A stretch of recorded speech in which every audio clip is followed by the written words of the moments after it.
Is up, YouTube? It's your boy Millzy, back with Hometown Commander, and we are back for another episode of Millzy Revisits, the series where, if you haven't seen any previously, I take my deck lists that exist, kind of re-brew them, reapproach them, and try my best to make them better and more cohesive with some of the things that I've learned over my time brewing. I've done a few so far. I need to remember to make a playlist, so I'm going to make sure there's a playlist of all my revisits so far. But anyway, today, we have Jetmir, Nexus of Revels. This is one of my favorite decks that I built this year. Of course, Jetmir came out in Streets of New Capenna. I had been messing around with a Geared list right before Capenna got announced, and upon seeing Jetmir in Capenna, I said, this is exactly what I want from a token commander. Now, there are plenty of token commanders you can play. We saw Ginny Faye also get released in Capenna. There's a bunch of other fun stuff that came out in Capenna. There's a bunch of Naya token options. There's a bunch of Selesnya token options. I can think of plenty of options of ways you can take the tokens. But I think the thing that interested me about this list that we're going to talk about today is one of the decks I had previously built, which we talked about already, was Winota. Now, Winota's a deck that cares about making tokens with spells, non-human tokens, and then attacking with them and getting value, right? So I wanted to approach Jetmir not as a... not as just a standard go wide tokens list. I really wanted to use these token creation spells to my advantage. And more often than not, Jetmir does well when we can take a turn where we make a ton of tokens and either have them attack immediately or untap the next turn and then proceed to push all of our advantage into our big attack. So just like every other revisits we do, we're going to start at the lands and go up. The land base for this revisit did not change at all. I really like this land base. I think it does a good job. We have a good mix of multicolored lands. I really tried to use the check lands and the filter lands. The check lands being the ones that come in and see whether you have either of the two land types, and the filter lands letting you filter mana. Because almost always we're going for Jetmir's Garden or one of our shock lands. So we're almost always going to have lands out that these will come in untapped for. We're also playing a few basics, and we're playing a few ways to get basics. But we're also playing a lot of really fun utility lands. Field of the Dead will give us tokens, and this is the reason I'm playing a low basic counter, so Field of the Dead has a higher chance of getting us tokens. Den of the Bugbear can make some tokens when it attacks. Sokenzan can make some tokens that come in with haste. Sokenzan is a great way to get you that last few tokens you need to get your charge going. And then we're playing a lot of other, just general ways to get lands down, preferably in untapped. I forgot to mention it. So the big thing with Jetmir is the amount of creatures we have on the board. It's not the amount of creatures attacking, it's just how many we have. So if we have 3 creatures, including Jetmir, +1/+0 in Vigilance, 6 creatures, they get +2/+0 Vigilance and Trample, and then if we have 9 creatures, they get +3/+0 Vigilance, Trample, and Double Strike. And that 9 number is really where the deck's looking to go. There are not a lot of attacks that you can make with Double Strike and Trample that aren't going to hurt your opponents to block. And the best part about that is unless your opponent has first striking Death Touch blockers, you're always going to kill those Death Touch blockers before they can take out your Double Strike. So, very, very good, and I think it lends to a huge advantage for us. We'll move into the enchantments. You're going to see a lot of usual suspects here. The Anointed Procession to double up on the tokens. I used to play Doubling Season, but I think I've realized more often than not that we want a few more different things in the deck than Doubling Season, although I like Doubling Season a lot. The 5 mana for it just ended up killing us. I like Rabble Rousing, 5 mana, and it gives us tokens when we attack. But the cool part about Rabble Rousing is it's just going to give us more tokens. We don't have to be afraid to swing with our tokens because we're going to get them replaced. I think Doubling Season could come back into the deck. I just have yet to find its place. As far as new cards that got added in, finally put Determined Iteration back in this deck. I think it's a really good card, especially because it can potentially get us from 8 to 9 or, whatever it may be at the start of our combat. I've also built some cards in here where when you attack, you get tokens. And so Determined Iteration helps because then you can kind of get that number up. And then, when you attack, maybe you hit that 9 threshold hit the big attack. We have Beastmaster Ascension because it basically helps us enable that. And anytime you can get that +5/+5 plus the Vigilance, Double Strike, and Trample, it's very hard not to end a game that way. Impact Tremors is another fun way to end the game. I have plenty of times ended the game with Annoyed Procession, Rabble Rousing, and Impact Tremors out, attacking with, let's say, 12 creatures. Rabble Rousing sees the 12 creatures attacking. It makes 24 with Annoyed Procession out, and now Impact Tremors is dealing 24 to each player, and we haven't even gone to damage yet. So that's really useful as well. We've got the Intangible Virtue and Reconnaissance to give all of our creatures Vigilance. Inspiring Leader is a just flat buff for all of our creatures, just like Intangible Virtue is. Now, unfortunately, Inspiring Leader only works if we have our commander out, but I think more often than not, it really helps us out. Concurrent Crossroads is in to give all of our tokens haste the turn they come down. I don't mind giving my opponents haste because I think I can use haste to more advantage than my opponents can, and so I have absolutely no problem giving it to them. Utopia Sprawl, Wild Growth were added in because I was noticing that sometimes you just need that little piece of ramp between turn 2 and 3 to get yourself ahead, and I think both of these do a very good job. Now, Utopia Sprawl can only go on a forest, whereas Wild Growth can go on anything, but I think more often than not, they work themselves out. Garruk's Uprising's there to give everything trampled, even if Jetmir isn't on the battlefield. More often than not, Jetmir is a lightning rod for removal, so we still want to have some sort of advantage when we have him down. The cool part about Garruk's Uprising is it says whenever a creature power 4 or greater enters the battlefield, draw a card. So if we have Jetmir out and we have a bunch of tokens out, and we have that buff going on, let's say we create 1/1 tokens, but we already have 9 creatures, they're going to come in as 4/1s, which is going to trigger this and draw us cards. So I could see the argument for playing like Elemental Bond as well, but I just didn't see the spot. I thought there were spots for enchantments that were more needed. And we are playing the Aggravated Assault Bear Umber combo. More often than not, we're okay with just Ag Assault because if we have enough tokens, a second attack is just going to be devastating for our opponents. We don't mind that. Elemental Mastery is a card I really love, especially if you can put it on Jetmir, because Jetmir doesn't necessarily need to attack in order to get great value. But Elemental Mastery, you're going to put it on the biggest creature you have. You tap, make X 1/1s, where X is that creature's power. So the cool part, if you have a board of 9 creatures with Jetmir. Jetmir is an 8/4. You then tap the opponent, tap it for the Elemental Mastery. Make 8 1/1s that all come in as 4/1s with Double Strike, Vigilance, and Trample, and attack with them because you lose them at the end step. But now you're literally taking Jetmir's 8 power, right, and turning it into 32. Not just 8 with Double Strike. Turns it into the 8 with Double Strike, which would be 16, turns it into 64 power worth of tokens, right? And that's just if you put it on Jetmir. If you find another creature to put it on, you're doing the same thing. You're maximizing the amount of attack value you have. This deck, for me, Jetmir is built to use Jetmir as a Crater Hoof, as an overrun. You want to bring Jetmir in when it's safe and when you can make that big attack. Yes, it does kind of really tell your opponents where your window is going to be to attack, but that's if they leave up enough mana to deal with your attack when you go to make it. Here in the artifacts, we're playing a lot of mana because we want to get to you'd think, well, why are you playing the Crypt and the Soul Ring? Jetmir only has 1 colorless in its cost. Well, it's because we're playing all of these X spells that make tokens, so I want as much of that extra colorless as I can. A lot of people have different opinions on Chromatic Lantern. I really like it. I think it just helps when you have a deck like this where I'm playing probably fairly even numbers in each color. Sometimes you're going to run out of, especially when you have things like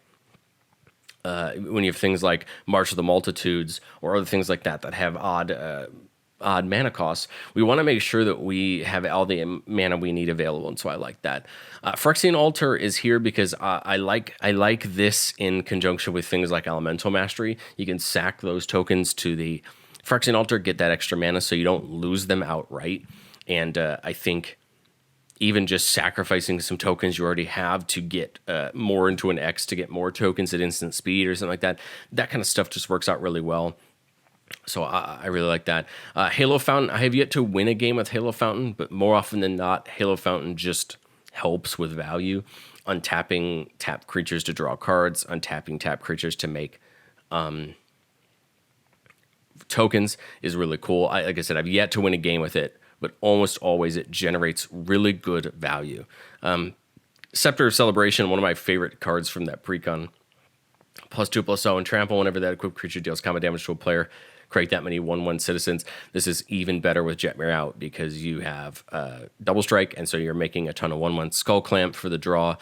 Because Jetmir's buff doesn't do anything with toughness, hopefully we can still use Skull Clamp to get a bonus. Now, the only bad part about Skull Clamp is it's kind of a non-bow with Inspiring Leader and Intangible Virtue. And Mirari's Wake, but I think that's okay. I think we're willing to take that downside for the bonus that we can get most of the time with Skull Clamp. All right, moving up into the spells, we'll start with the instants first. The instants, in all reality, are a really good mix between protection, token generation, and searching. So for protection, Boros Charm, Flawless Maneuver, Grand, Crescendo. All three of these are trying to give our creatures indestructible and hopefully stave off board wipes. Boros Charm, just 2 mana. Flawless Maneuver, free if we control Jetmir, or it's 3 mana. And then Grand Crescendo gives us the option to create more tokens if we want to. Otherwise, we can pay just 2 white mana and give our whole board indestructible. The thing I really like about Grand Crescendo is if you can put any man into it, it just becomes even better at getting us more tokens. And then, of course, Heroic Intervention as well. Got some removal, Path to Exile, Swords. I don't mind giving my opponents the added bonus with these two because we want to get those pesky things out of the way. Cabaret Charm sometimes can be a few different things. It's the damage equals the number of creatures you control to target creature or planeswalker if you need it. It's the +1/+1 and trample as a little mini overrun if you need it, or it's just 2 tokens. I like it. I think it has enough versatility to stay in this deck and be very good. Call the Coppercoats, March of the Multitude, Secure the Wastes all do the same thing, make us tokens. They're all a little bit different. Secure the Wastes is just straight X white, X tokens. Call the Coppercoats takes advantage of the amount of creatures our opponents have and makes us tokens. And then March of the Multitudes allows all of our tokens to convoke, or all our creatures to convoke if we can, and makes 1/1s with lifelink. And that's never bad, especially once we buff them up with Jetmir and we start gaining all that life. So, and then you got your E-Tutor and your Worldly Tutor there for a search. E-Tutor is trying to find the enchantments that pair together. Worldly Tutor is just trying to find a creature to help us out. Going on to the sorceries, we see a very similar thing here, except now we're talking about ramp and token generation. So as far as ramp goes, Farseek, Rampant Growth, 3 visits. Nature's Lore as well. Sorry. Not playing Cultivate or Kodama's Reach, and the reason is because we're not playing enough basic lands, but to be honest, I haven't found to need it that much. Most of the time, I feel like we're good on ramp, and now that we got something like Awaken the Woods, it does help us with that ramp because those tokens are lands as well. So that really helps as well. As far as token generation, Agandra Uprising, X, red, white. A lot of people aren't high on this card, but I think in this deck specifically, if this gets you to 9 and you give your opponent those tokens, you could care less because it gives all of those 2/2s menace, and it's going to get really tough to deal with them. Whirling Outburst, just 3 goblins. This is great on those early turns to get you kind of set up to get to 9. Martial Coup can be a board wipe if we need it to be. Pest Infestation. Best part about Pest Infestation is you can put whatever you want into X, and you only have to destroy up to X target artifacts or enchantments. So you don't even have to destroy any. You can just dump a ton into X and get twice that many pests. This is great because it just gives you value as you keep going. Temp with Vengeance is one of those cards with Jetmir out that can end games because you basically dump as much as you want into X and you tell your opponents, hey, you can take the X1/1s if you want, but if you do, I get them as well. And this is fun with Unlimited Procession because you're almost always going to win that attrition battle. The best part is they all have haste. So as soon as you do this and you dump a good amount of mana into it, you're hopefully going to make a giant combat and end the game. We have Triumph as another game ender. Vanquish the Hordes and Martial Coup serve as our board wipes. And then Indulge is a card mainly used for the front half, which is whenever a creature attacks this turn, we get a 1/1. And then the back half, you can create a treasure token for each creature you control that dealt combat damage to a player this turn. So if you get a lot through, Access can just refill your mana pool with mana. Cool part about the Aftermath mechanic that you don't have to do it the same turn you cast the top half. So you can cast the top half, get those extra tokens, and then the next turn access if you need to, or do it the same turn. So that's something kind of cool, and I think it works out really well. But Wake in the Woods is one of the best cards that came out recently for this deck. Not only does it give you more tokens for your creature count, but it also gives you more mana. All right, the creature base hasn't changed very much. The big thing I did was I pulled out a couple big token producers for a couple utility cards. So Adeline was always in the deck. It's great, makes a 1/1 attacking each player, and that's great because this could potentially get us up to 9 if we attack with the squad, and Adeline makes 1 attacking each player. Cool part is Adeline doesn't have to attack, but it could get us up to 9. It could get us up to that Jetmir threshold. And the best part here is we're gonna make our plays. We're gonna walk through our strategy to attacking in our mind, counting up. So a lot of the times, let's say I'm at 6 creatures on my main phase. I go, okay, well, I'm gonna move to combat. I get one with Legion Warboss or Rabble Master, and then when I attack, let's say I get 2 more or 3 more with Adeline. Okay, cool. That's 10. I can take this attack now, and my opponents aren't going to see it coming. Or, okay, well, I have that determined iteration, so that gets me up to 7, and then I'm going to attack with this, and that's going to get me 9. Okay, cool. I have my 9. I can attack. And it's that kind of paying attention to where your numbers are at to know what attacks become even better. Champion Lambholt's kind of cool. If you can get it big enough, your opponents can't block. That just creates devastation. Delina's in here mainly to copy... in all reality, to copy Jetmir. If you can get enough Jetmirs, I mean, the game's probably just over if it isn't already. But you even don't mind copying Krenko. You don't mind copying Darien. You just want to hit. If you have Elish Norn, that's a great copy as well because it just buffs all your creatures up. And then it'll actually probably kill your opponent's creatures because of that -2/-2. Elish Norn's just in here as a finisher. If we can pay 7 mana and make her stick, we're probably just going to push through for good advantage because now all of our creatures get +2/+2. Even, and then if they have Jetmir's buff right, they're getting even bigger. Goblin Realm Master and Legion Warboss play the same role. They come in, and then every turn we get another goblin. And if that goblin doesn't die, we get to hold on to it. But if it does die, then we get another one next turn. Krenko, same thing. When it attacks, it gets the counter, and then we get more goblins. And the cool part out is with Jetmir out, when it attacks, it's gonna see that power already risen, so it's gonna get more and more goblin tokens. Perforos is in here as another copy of Impact Tremors, but just a little bit better. It does 2 damage. To each opponent each time a creature does. It comes in not just 1, so it's almost strictly better than Impact Tremors. And then if we have the Devotion, it's just a big creature. Queen All in All, one of my new favorites from Dominaria United. It's a star where stars the number of creatures you control, and then whenever creature tokens would be created under your control, you make an extra 1/1 white soldier token as well. So.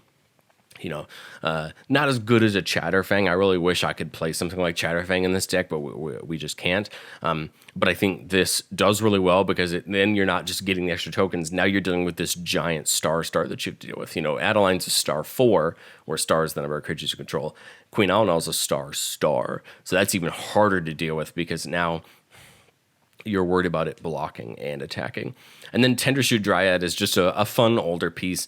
Get it down, get the city's blessing, get a Sapperling every turn, and hopefully we can kind of incrementally build up our board. I had Michaeloth in here as well to do a very similar thing. I just thought that Tendershoot Dryad did a little better job at what I wanted it to do. And I have more love for Ixalan, so I kept it in here. Ginny Faye is a really cool, fun card, because we can replace all of those 1/1s that are coming in with cats or dogs. So the cats have haste, the dogs have vigilance. So that can be kind of fun depending on what situation you're in. We can get some extra things. And then Bess is one of the new cards that I just added to the deck. And I think I read this card when I bought because I bought the precon, the Cabaret precon, and I got a bunch of cards for this deck when it first came out. But honestly, I sold off a lot of the other stuff I didn't use, and I don't think I really even read through the cards. But Best seems really interesting. So 1 green-white for a 1/1. It says whenever one or more creatures with base power and toughness 1/1 enter the battlefield under your control, put a +1/+1 counter on Best. So even if they come in and get the bonus right away from Intangible Virtue or that, or with Jetmir or anything else, they still count as base toughness 1/1, so they're going to trigger Best. And then whenever it attacks, Each other creature you control with base power and toughness 1/1 gets +X to a determine where X is the number of counters on Bess. I feel like the good thing about Bess is even if Jetmir gets removed, Bess can almost give us the same amount of hard-hitting value. Now, it doesn't give us, right, the double strike or the trample, but if we can get Bess up to an 8/8 or a 9/9 and then swing with tokens, it's just going to make it even harder for opponents to deal with, right? And I think Bess kind of is like a mini commander. I always try to build my decks with like mini commanders, legendary creatures that you don't mind seeing if you can't get your commander out or you save, in case. And I think Bess is one of them that can kind of give you good value. Ginny Faye is also another one because your secure the waste that can only give you 1/1, 1/1 soldiers turns into 2/2 cats or 3/1 dogs, and that's not bad either, right? Getting that extra advantage off of that. And then King Darien, here to buff the board. You can put a counter on him and make another creature token, which isn't half bad if you have the spare mana. But the big thing is sacrifice him, and then all creature tokens we control get hexproof and indestructible on a turn. Just protect our board of tokens. Because at the end of the day, the tokens are the single most important thing in our strategy to help us win the game. And so Darien does that. And then I finally added back in Xenagos. I had Xenagos into my original list, and the more that I read Xenagos, the more I think it's perfect for this deck. +1, any combination of red and green, where X is the number of creatures we control, so that's great. 0 to get us a token with haste, and then -6 to exile the top 7, put as many creatures and lands among them onto the battlefield as we can. Not the best thing on the -6. I think more often than not, we want to +1 as much as possible, get as much mana. We have a lot of cards that we can take advantage of extra mana in. So I have a lot of hope that Xenagos will show its worth yet. Have yet to see it yet in the new brews with the deck. I've only played it twice, won both the games, but I like the deck. It's a ton of fun, and I think it does everything that I want a token deck to do. Deck list is going to be down in the description if you want to see it. The cool part is if you're watching this in the future, after I've released this, I keep my decks updated in Moxfield, so if you want to see the updates as they go, you can see on all of my decks, just as a quick aside, you'll see the name of the deck in the parentheses. I put the last set that I updated it in. So this one got updated for Brothers War, but as we continue to move on with new sets, I will keep them updated. As well as you can see my backlog of all the old decks. I'm trying to do my best to catalog all my old decks and kind of keep more of a library of things as opposed to just what I actively have in my main box or proxied out in my test boxes. But thank you guys so much for watching. Please like if you enjoyed the video. Give me a subscribe if you want to see more content, more Millzy brews, more of these videos, or even in the future, hopefully, live streams brewing with you guys and that kind of thing.